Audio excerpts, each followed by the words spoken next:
5월 1일, 5월 첫날 우리가 함께 나눌 말씀은 시편 119편 1절에서 16절까지의 말씀입니다. 어제까지 아가서를 살펴봤고요. 오늘부터는 시편 119편을 함께 지금 나눠보고자 합니다. 우리는 모두 복된 삶을 원합니다. 복 받으세요라는 인사말은 신앙의 유무를 떠나 한국사에서 너무나 익숙한 말이죠. 그런데 성경은 복에 대해서 우리가 생각하는 것과 전혀 다른 방향으로 말씀을 합니다. 복은 단지 건강하거나 돈을 많이 버는 것이 아니라 성경이 말하는 복은 하나님의 말씀과 연결된 삶 속에서 주어지는 은혜와 평강 그리고 하나님의 바른 관계의 그런 복인데요. 오늘 우리가 함께 살펴본 시편 119편은 성경 중 가장 긴 장입니다. 총 176절에 걸쳐서 하나님의 말씀에 대한 사랑과 순종의 고백이 이어지는데요. 특별히 오늘 본문인 1절부터 16까지의 말씀을 통하여서 말씀을 따르는 삶이 얼마나 복된지 또 그 말씀을 어떻게 우리의 삶에 적용해야 하는지를 함께 지금 살펴보고자 합니다. 먼저 1절에서 2절 보면 이렇게 이야기합니다. 행위가 온전하여 여호와의 율법을 따라 행하는 자들은 복이 있으며 여호와의 증거들을 지키고 전심으로 여호와를 구하는 자는 복이 있도다 라고 고백을 합니다. 하나님의 말씀대로 사는 자가 복된 삶, 복되다라고 이야기하죠. 1절에서 행위가 온전하다라고 할 때 그 온전함은 인간적인 완벽함을 뜻하지 않습니다.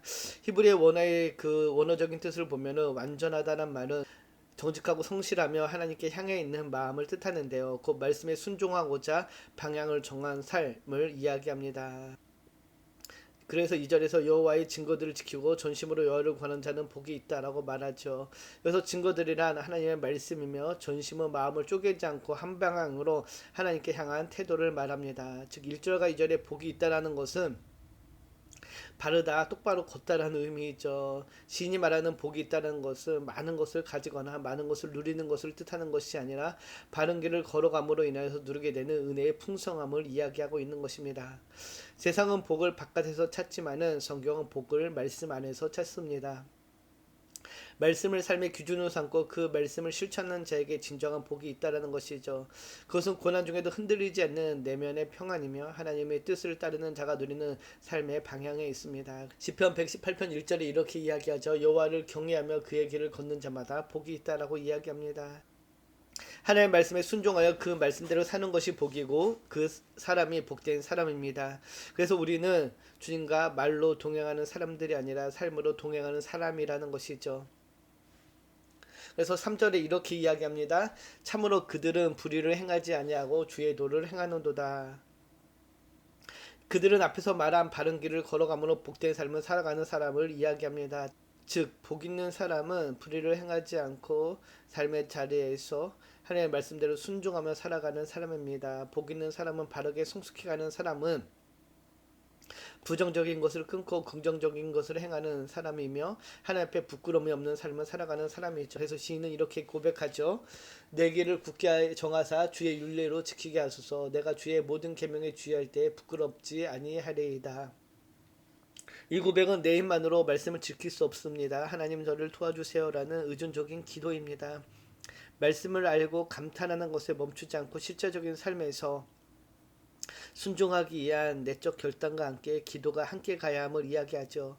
시인은 이렇게 하나님의 말씀을 잘 배우고 익혀서 부끄럽지 않은 삶을 살기를 열망하고 있습니다. 하나님의 말씀대로 순종하며 산다는 것은 부끄러움이 없는 삶을 산다는 것인데요. 우리가 하나님 앞에 부끄러움이 없는 삶을 산다는 것은 결국 세상 가운데서도 부끄러움이 없는 삶을 살아가는 것을 의미하기 때문입니다. 그래서 하나님께서 우리에게 내려주신 말씀대로 살기 위해서는 우리가 하나님께 올려드리는 기도가 필요합니다. 읽기와 기도로 빚어내는 말씀 묵상이 우리의 삶을 탄탄하게 지켜줄 것입니다. 그리고 이어지는 본문을 보면 이렇게 이야기하죠. 청년이 무엇으로 그의 행실을 깨끗하게 하리이까 주의 말씀만 지킬 따름이니이다. 내가 전심으로 주를 찾사오니 주의 계명에서 떠나지 말게 하소서. 내가 주께 범죄하지 아니하려 하여 주의 말씀을 내 마음에 두었나이다. 오늘처럼 혼탁하고 혼란한 시대에 특히 젊은 세대가 어떻게 거룩함을 지킬 수 있을까요? 시편 기자는 단호하게 이야기합니다. 말씀을 지키는 것 외에 방법이 없다라고 알려주죠. 우리는 마음이 연약하고 유혹에 너무나 강력하여서 이 세상의 쾌락과 물질과 성공이란 이름으로 우리를 유혹하는 그 유혹 앞에 무너질 때가 너무도 많습니다. 그러나 하나님의 말씀은 우리의 마음에 경계선을 세우고 우리가 넘어지지 않도록 붙잡아 준다라고 이야기하죠. 그래서 11절 다시 보면은 하나님의 말씀이 우리를 지켜주는 방패가 됨을 알려줍니다. 내가 주께 범죄하지 아니하려 주의 말씀을 내 마음에 두었다라고 고백하죠. 범죄하지 않기 위해서 주의 말씀을 두었다라고 고백합니다. 여기서 마음에 둔다라는 것은 단순히 지식적으로 아는 것이 아니라 삶의 가장 깊은 중심에 새기는 것입니다. 암송하고 묵상하고 적용하며 살기 위한 방법이죠. 말씀은 우리에게 죄를 이기는 능력이요 힘이 됩니다. 예수님께서 광야에서 사탄의 시험을 받으셨을 때 매 순간 하나님의 말씀으로 사탄을 대적하셨음을 기억해야 됩니다. 말씀이 우리 안에 거할 때에 우리는 시험에서 승리하게 될 것입니다. 하나님의 말씀을 우리의 마음에 둘 때에 우리는 이 하나님의 말씀대로 순종하며 살아가게 될 것이고 그 말씀대로 살아가는 것이 얼마나 복되고 은혜로운지 점점 알게 될 것입니다. 그래서 14절 15절을 보면은 이렇게 고백을 하죠. 내가 모든 재물을 즐거운 같이 주의 증거들의 도를 즐거워하였나이다. 내가 주의 법도들을 작은 소리를 읊으며 주의 길들에 주의하며 주의 율례들을 즐거워하며 주의 말씀을 잊지 아니하리이다. 말씀을 사랑하는 사람을 말씀을 즐거워합니다. 말씀을 사랑하고 즐거워하는 자에게는 또 참 생명이 있게 되는데요. 말씀을 사랑하는 사람의 특징은 말씀을 즐거워한다는 것입니다. 내가 모든 재물을 즐거워한 같이 주의 증거들의 도를 즐거워하였다라고 얘기하죠. 주의 증거들의 도가 바로 하나님의 말씀인데요. 시편 기자는 세상의 물질적인 부보다 하나님의 말씀을 더 귀하게 여겼다라고 고백하는 것인데요. 이는 단순히 금욕주의적인 선언이 아니라 말씀이 실제로 그 삶을 이끌고 풍요롭게 했다라는 고백입니다. 그래서 16절을 보면 이렇게 고백하죠. 주의 일례들을 즐거워하며 주의 말씀을 잊지 아니하리이다.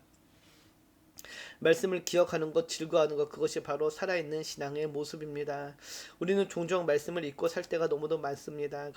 그러나 그 말씀을 기억하고 즐거워할 때 그 말씀이 우리를 이끌고 보호하고 우리에게 참 생명을 주게 될 것입니다. 오늘 시편의 말씀은 우리에게 복된 삶의 비밀을 알려줍니다. 그것은 다른 것이 아니라 하나님의 말씀을 알고 사랑하고 순종하는 것입니다. 이 말씀 안에서 우리는 죄를 이기고 유혹을 견디며 세상 속에서 빛과 소금으로 살아갈 수 있게 됩니다. 말씀은 살아있는 하나님의 음성이며 우리의 길을 밝히는 등불이며 마음을 지키는 방패입니다.